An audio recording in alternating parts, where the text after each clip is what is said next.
पिछले साल जब भारत ने जम्मू कश्मीर में से आर्टिकल 370 को हटा दिया था और जम्मू कश्मीर और लद्दाख को एक अलग यूनियन टेरिटरीज के नाम से बांट दिया था, तो उस पे चीन की प्रतिक्रिया बहुत जल्द आई थी और चीन ने भारत के इस कदम का विरोध किया था, जिसके रिप्लाई में भारत की ओर से कहा गया था कि इस बदलाव से इंटरनेशनल बाउंड्री में कोई भी दखल नहीं होगा। यानी कि इंटरनेशनल बाउंड्री जो कि LAC को लेके है चाइना के साथ, वो वैसी ही बनी रहेगी जैसे पहली थी।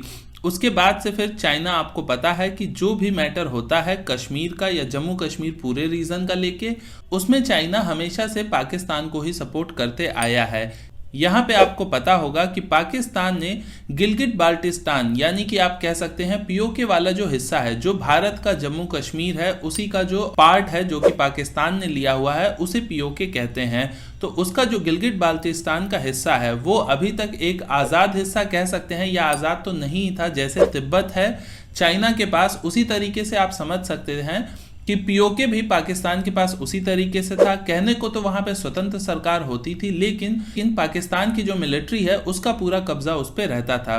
पर बहरहाल पाकिस्तान ने यहाँ पे दोस्तों भारत को ही देखते हुए उसने अपना जो गिलगिट बाल्टिस्तान, या आप कह सकते हैं POK वाला जो हिस्सा था, उसको एक टेम्पररी प्रांत के रूप में बनाने की कोशिश की है। बनाने की कोशिश क्या है की है, उन्होंने ऐलान कर ही दिया है इसका कि इसको एक अस्थायी प्रांत पाकिस्तान का बनाया जाएगा, गिलगिट बाल्टिस्तान को।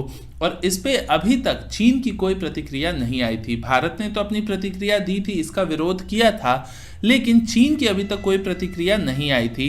तो जब प्रसार भारती की ओर से दोस्तों ये सवाल पूछा गया कि चीन किस तरीके से देखता है पाकिस्तान के इस स्टेप को, जिसमें कि वो गिलगिट बाल्टिस्तान को अस्थायी प्रांतीय दर्जा दे रहे हैं, तो उस पे चीन के स्पोक्स पर्सन का कहना था कि कश्मीर पर चीन के रुख में कोई भी बदलाव नहीं आया है और बिल्कुल स्पष्ट है।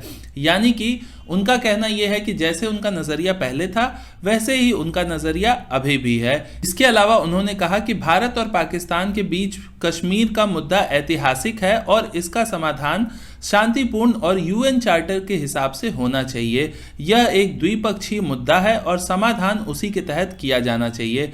यानी कि उनके कहने के हिसाब से कुछ भी बदलाव हुआ ही नहीं है, सारी चीजें वैसी ही हैं जैसे कि पहले थी। और दोस्तों ये जो गिलगिट बाल्टिस्तान का हिस्सा है, ये वही हिस्सा है जहां से चाइना का CPEC भी होके गुजरता है।